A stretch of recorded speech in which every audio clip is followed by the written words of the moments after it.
Africa is the future. And the reason why it's the future is because it's the lungs of the world.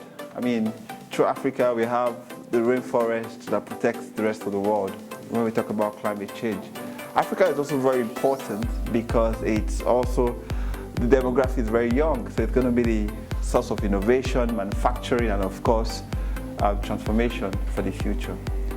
But more importantly, when we say Africa, we have to talk about one country, because when that country catches cold, the rest of Africa has, asthma or COVID or pneumonia.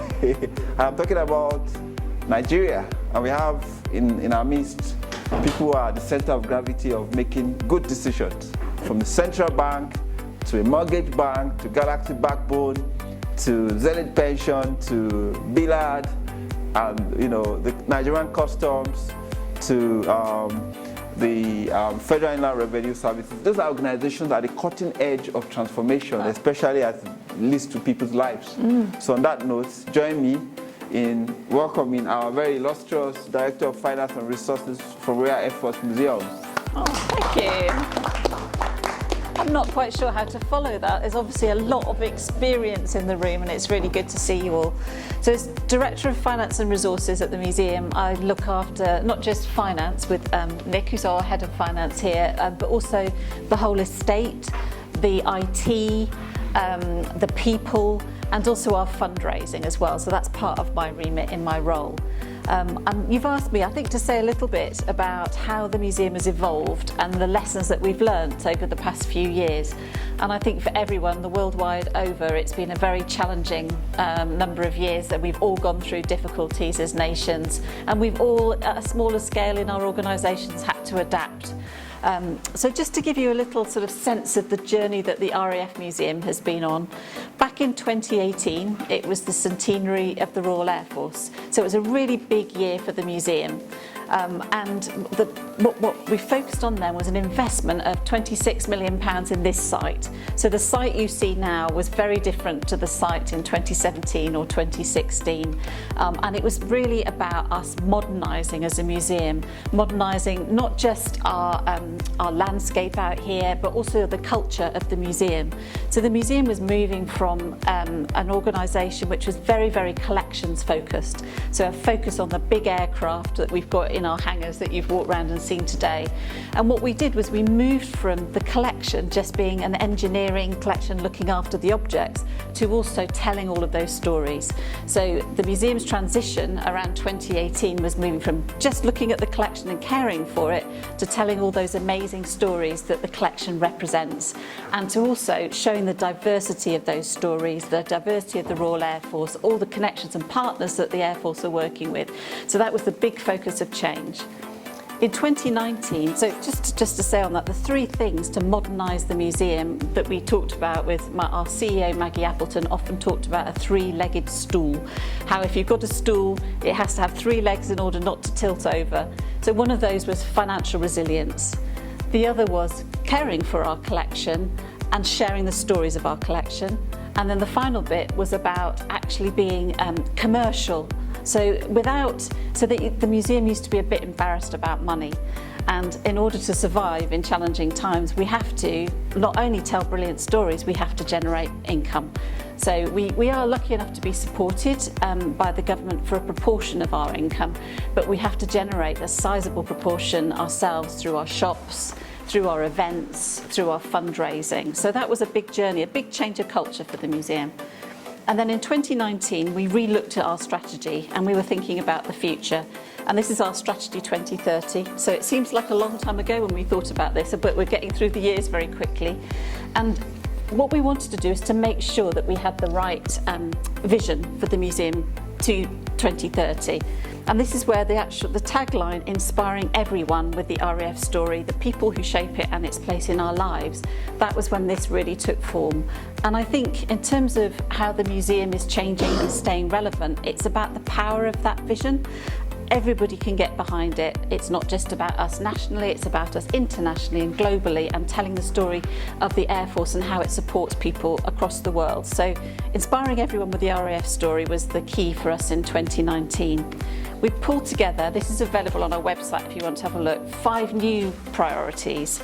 So it was all about showing that we wanted to work with our partners. So our 5 strategic priorities were inspiring our people. So without having our people, our staff, our team inspired, we can't do any of it.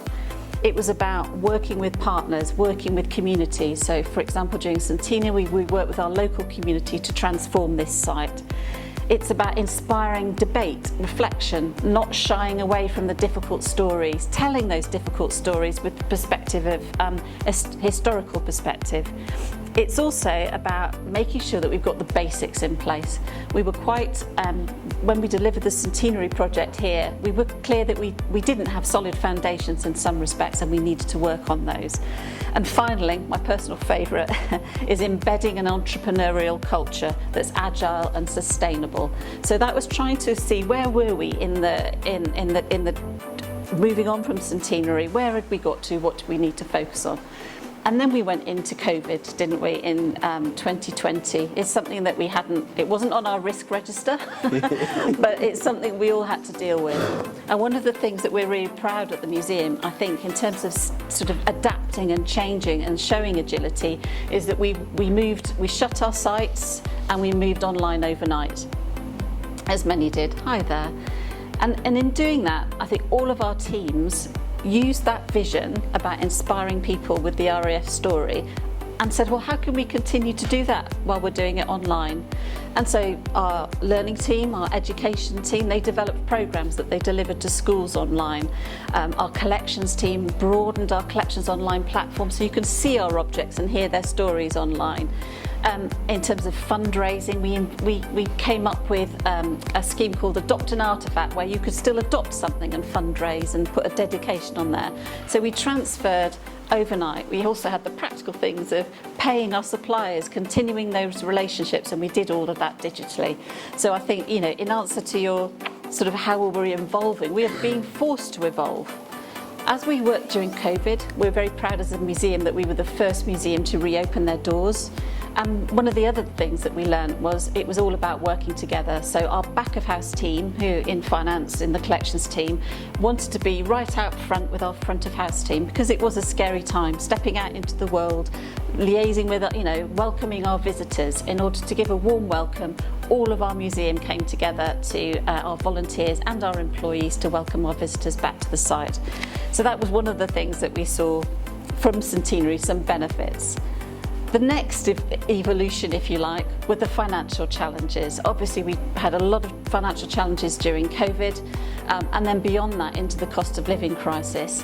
What we're learning as a museum is that we have to continue to stay agile, continue to be changing all of the time, looking at our investments. And one of the things that Nick and I talk about is every pound it should be going towards this vision that we talk about. So value for money is a very key aspect for us. So I think the final thing I just want to say is it is about a cultural shift also. And so we're still learning, we're still developing. Came through COVID, we've managed our finances sensibly, and we've broken even each year during the cost of living crisis. But now moving forward, we've got other challenges in the world. We've got partners we want to work with, and we've got 3 additional commitments for our museum. One is our commitment to sustainability and to being carbon net zero by 2030. It's something that trips off the tongue, but there's going to be a big job in getting to that point. The other is, I can't remember now, I'm going to remember, is health and well-being. So a commitment to our team's health and well-being, to telling the story of how the Air Force manages that mental health aspect, working with our communities on mental health. So that commitment as well, particularly post-COVID, you know, people have had traumatic times, and we want to try and reflect that. And the final one, and probably most important, is our equity, diversity and inclusion commitment. So everything in the museum, in the stories that you see and the way that we behave, is about respect for the individual and seeing that throughout everything that we do as a museum. I hope that gives you a little insight, and I'm really happy to take questions. Fantastic. Can we all say EDI? EDI. EDI. So, first of all, I'm very delighted that, because my mom is a woman, that's the woman that's presenting this. So it's a reflection of the fact that, you know, we embrace equity, diversity and inclusion. I'm also very delighted that the Director of Finance and Resources is also a woman too. Because when I used to be at the World Bank, then we were working on projects called the MDG Goals, Millennium Development Goals. And one of the policies of World Bank then, when they are funding micro projects all around the world, is that the woman must be the treasurer, because they believe that women are very meticulous and very caring. You know. So on that note, can we cheer her up, please?